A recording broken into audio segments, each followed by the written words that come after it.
La note sur la hausse de ces prix a été rendue publique dimanche le 16 octobre. Ainsi, les boissons gazeuses passent de 800 à 1000 francs burundais. La Primus de 72 centilitres s'achètera désormais à 1700 contre 1500 francs auparavant. Celle de 50 centilitres passe, elle, de 1000 à 1200 francs. Pour la Grande Amstel, son prix est maintenant de 2500 alors qu'il était de 1900. La petite, quant à elle, passe de 1500 à 2100. La hausse la plus importante a été faite sur l'Amstel Bock, qui était à 1400 et qui s'achète désormais à 2100 francs.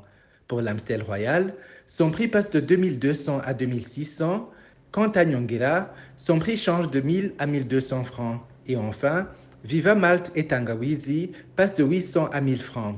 Après la publication de ces nouveaux tarifs, le Premier ministre a déclaré que ces prix doivent être strictement respectés dans tous les bars, y compris ceux qui se qualifiaient de VIP, à l'exception des hôtels. Cette hausse des prix survient alors que ces produits étaient déclarés presque introuvables sur le marché depuis un bon moment à travers le pays. Et quand l'on en trouvait, les boissons étaient vendues le double, voire le triple de leur prix officiel.